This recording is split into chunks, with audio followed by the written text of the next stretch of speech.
Philippe Etchebest est donc avec nous pour parler de Cauchemar en cuisine également. Vous connaissez son émission? Vous l'avez regardée déjà? Oui, j'ai eu l'occasion de la regarder. Enfin, je regarde très honnêtement pas beaucoup la télé, mais j'ai eu l'occasion effectivement de voir quelques programmes de Julie. Alors, vous êtes face à elle ce soir, Cauchemar en cuisine, 20h50 sur M6. Vous allez aller dans les Alpes de Haute-Provence, rencontrer le gérant d'un établissement qui s'appelle Helmut, qui est un ancien parachutiste de 85 ans. Visiblement, vous prenez des gens à chaque fois qui ont du caractère, non? Mais, c'est un peu le but du jeu. Puis c'est mieux d'avoir effectivement des personnalités en face. Ça permet justement d'avoir un échange et un dialogue.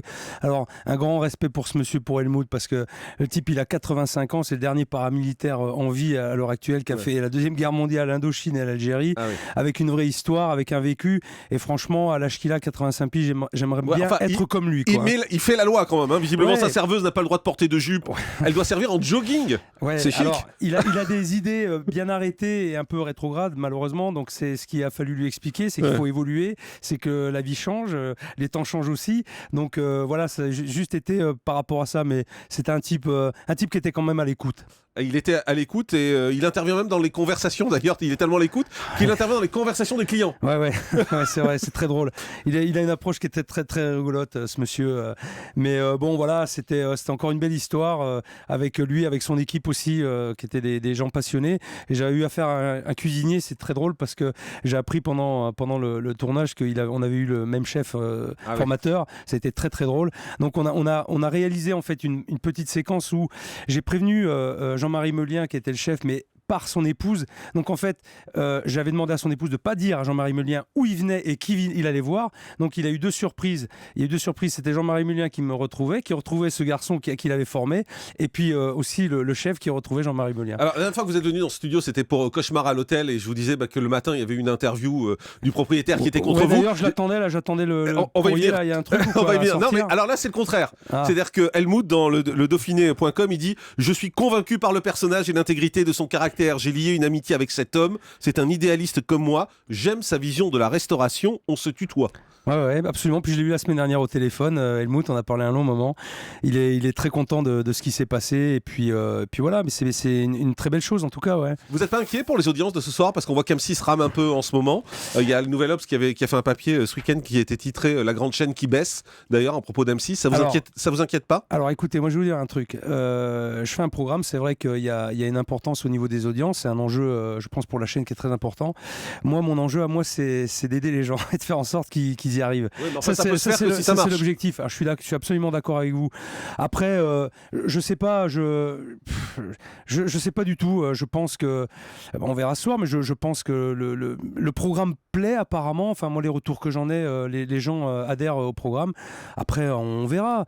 Je sais pas. Il y a certaines émissions de cuisine qui sont un peu critiquées. Je pense à Top Chef, par exemple. Vous aimez, vous, Top Chef? Oui, je fais une épreuve moi à chaque fois, donc c'est vrai que j'ai découvert Top Chef à travers les épreuves que je faisais. C'est intéressant parce que les types quand même ils ont un challenge à relever qui est assez difficile, qui est assez dur. Alors maintenant j'ai appris que ça aurait tendance à baisser un petit peu. Ça baisse un peu, puis il y a des critiques aussi. Je vous propose d'écouter le critique gastronomique Perico Légas. Il était la semaine dernière l'invité du Grand Journal de Canal, et il va s'en prendre violemment à Guylaine Rabian, qui est membre du jury de Top Chef. Cette dernière réagissait au classement des 50 meilleurs restaurants du monde. Avant qu'elle donne des leçons de xénophobie, parce que c'est pas un complot international, peut-être que la cuisine française suscite des jalousies, qu'elle arrête de faire cette merde d'émission où elle nous fait de l'anti-cuisine et elle pourra donner des leçons.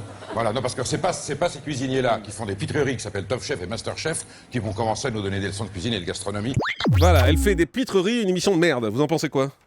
Pas grand-chose. De la part de monsieur, pas grand-chose. Pourquoi? Parce que vous l'aimez pas? Je sais pas, non, il a pas un discours qui est très cohérent. Je sais pas, j'adhère pas. Après, en général, il défend quand même la vraie cuisine française. Chacun a son point de vue, mais c'est vrai que. Mais après, je vais pas critiquer ce monsieur. Si j'ai à lui dire des choses, je lui dirai en face. Peut-être qu'on aura l'occasion de se voir, mais voilà. Bon, après, de toute façon, tout est discutable. Mais c'est une émission de merde ou pas? Non, je suis pas d'accord. Non, à dire, non, c'est pas une émission de merde. Que ça plaise, c'est une chose. Que ça plaise pas, c'en est une autre. Ça lui plaît pas, il a le droit. Je veux dire, je respecte. Bon, après, il a des propos quand même qui sont un peu durs, quoi. Il y a des vrais chefs en face, des mecs comme Jean-François Piège, Christian Constant, Thierry Marx, Arabian. Bon, ce sont des gens quand même qui ont fait leurs preuves. C'est un peu dur, quoi, je trouve.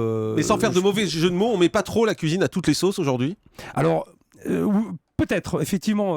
Moi, je veux dire, franchement, c'est vrai que quand on m'avait proposé Cauchemar, la question que j'ai posée, mais ils en ont pas marre, les gens, de voir de la cuisine à la télé du matin au soir.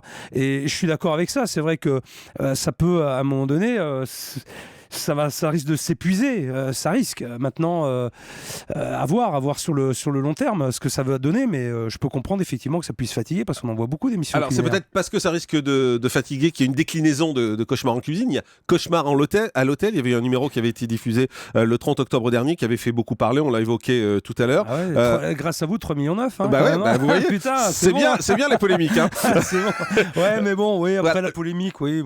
Je vais pas revenir parce qu'on en a parlé et c'est vieux, mais simplement le restaurant a été. Je suis retourné le voir. Hein.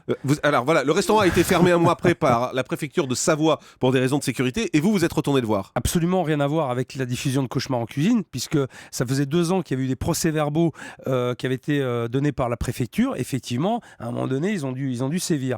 Donc moi, je suis retourné les voir. Après, j'ai revu toute l'équipe, Jean-Philippe, Viviane, Philippe, tout ça, Fredj.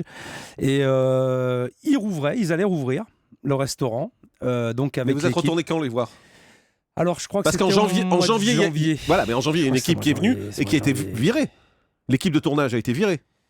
Ah bon? Bah oui. Vous savez ça, vous? Ouais. Comment vous savez ça? Ils ont débarqué avec les caméras sans prévenir, mais l'hôtel n'était pas ouvert quand nous sommes en fermeture annuelle, dit-il. Une nouvelle fois, ils ont voulu me piéger et axer leur reportage sur les points négatifs de la maison. Ils recommencent leur cinéma. J'ai donc dû leur demander de tout couper et de partir. Est terrible. Alors effectivement, ça s'est passé comme ça. Effectivement, on a été le voir, on l'a pas prévenu, donc on lui a demandé. Attention. On lui a demandé s'il voulait nous recevoir, d'abord, avant de tourner. Il a accepté. Il nous a reçus, franchement, d'une manière plutôt agréable. Donc, on s'est installé. On a installé les caméras. On s'est installé dans le salon. Moi, j'avais promis de rester calme. La productrice. Putain, ça a duré 1 minute. J'ai pas pu. Il me sortait des trucs. C'était aberrant. Donc, c'est parti en vrille, forcément. Vous êtes engueulé? Ouais, c'est parti en vrille. Mais en vrille, ça veut dire quoi? Physique ou pas? Non, ça va pas. C'est bon, quoi. Je veux dire, non, quand même pas. Faut pas exagérer. Il a demandé à tout le monde de sortir. Moi, je lui ai demandé, vous voulez qu'on reste tous les deux? Si vous voulez, on va discuter tous les deux.